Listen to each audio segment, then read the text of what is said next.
Halo semuanya, selamat datang lagi di sesi bedah data kita. Pernah kepikiran gak sih apa yang sebenarnya terjadi di ruang-ruang tertutup waktu sebuah reshuffle kabinet tiba-tiba diumumkan?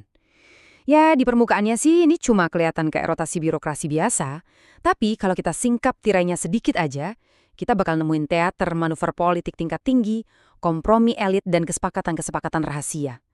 Jadi hari ini kita nggak cuma bakal bacain berita buat kalian, kita bakal membedah secara kritis dinamika kekuasaan di balik reshuffle baru-baru ini.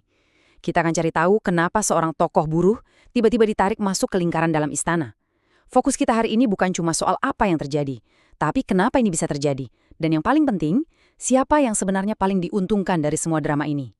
Nah, bayangin nih, berbulan-bulan isu perombakan kabinet ini timbul tenggelam gak jelas arahnya kemana. Tiba-tiba, nama Jumhur Hidayat melesat masuk.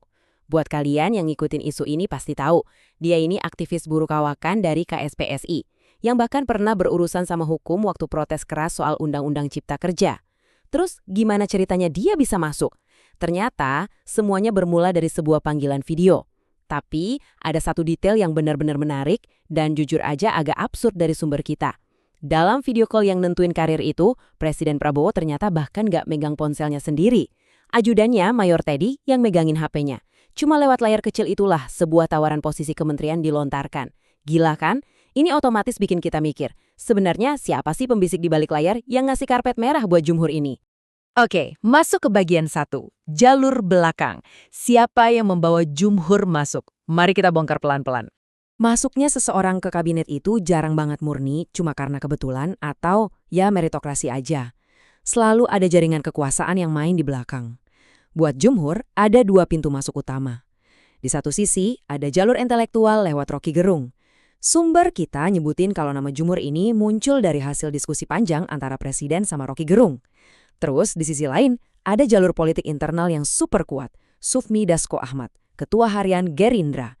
Jadi, ini tuh murni kombinasi dari kedekatan intelektual dan lobi politik kelas berat. Ini membuktikan banget kalau di politik kita, yang namanya kedekatan dan momentum itu jauh lebih menentukan daripada sekedar rekam jejak di atas kertas. Terus, sebelum dilantik secara resmi, ada ritual wajib di istana, tanda tangan Fakta Integritas. Coba deh kalian perhatiin 2 aturan emas yang ditekankan di fakta itu. Pertama, jangan korupsi. Ya, terdengar sangat standar lah ya. Tapi aturan kedua ini nih yang jadi kuncinya.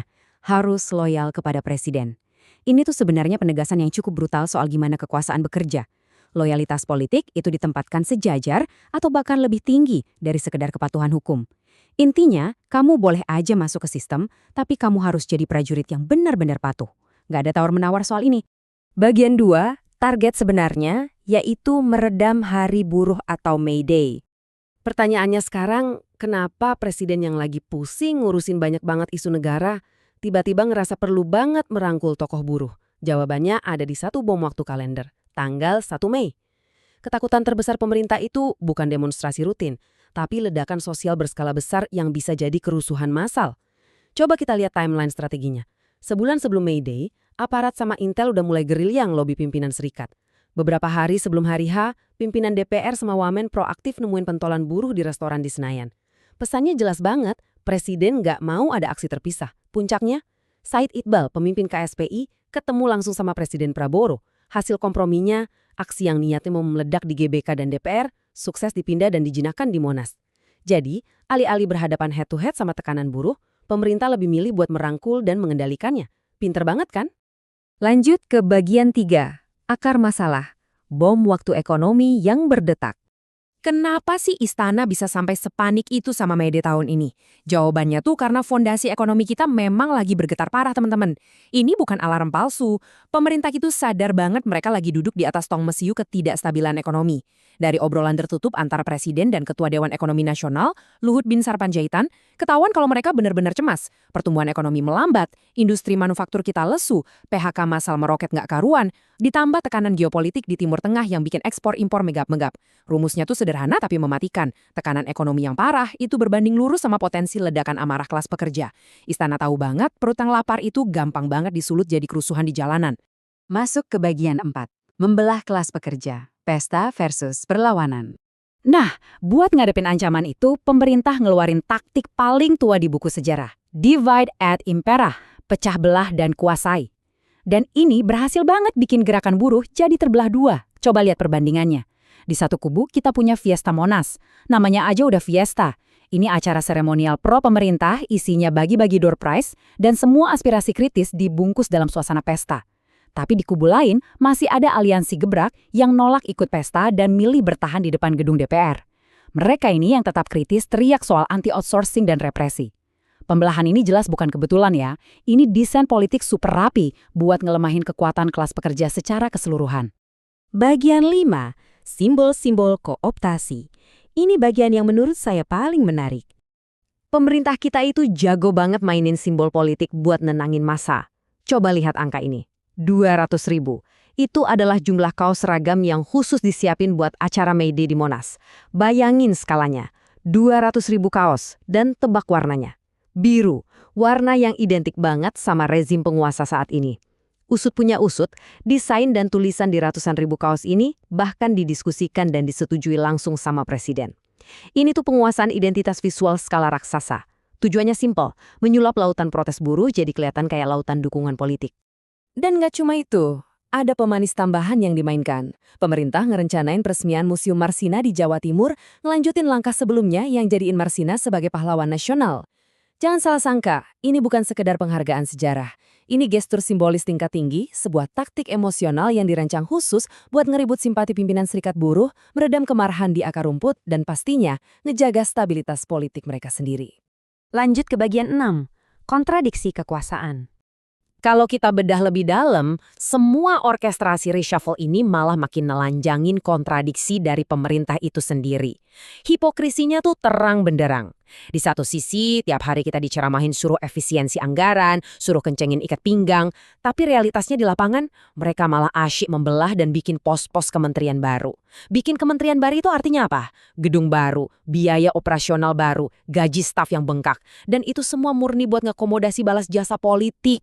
Jadi, rakyat disuruh mati-matian berhemat, sementara elitnya sibuk bagi-bagi kursi empuk pakai uang negara. Luar biasa brilian kan konsep efisiensinya? Terus, di balik akomodasi politik ini, kelihatan juga kepanikan istana ngurusin citra mereka yang lagi nyungsep.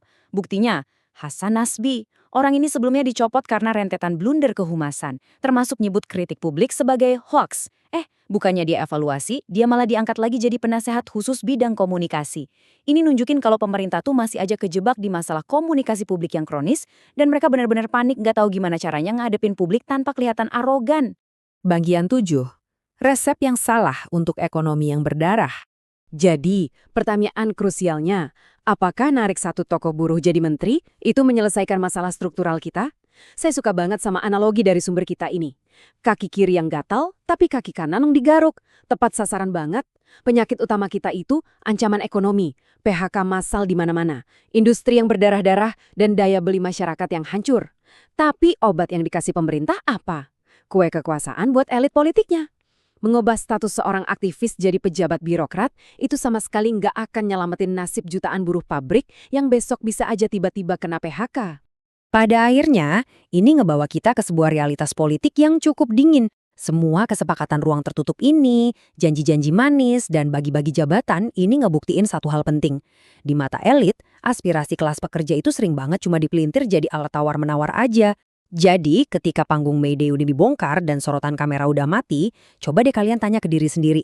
Apakah kelas pekerja benar-benar dapat keadilan struktural yang mereka teriakan? Ataukah mereka cuma dipakai sebagai alat peredam kejut buat ngamanin stabilitas singgasana para penguasa? Siapa yang sebenarnya diuntungkan? Teman-teman, makasih udah ngikutin sesi bedah data kali ini. Jangan gampang puas sama permukaan, teruslah bertanya, dan tetaplah kritis. Sampai jumpa di analisis kita berikutnya.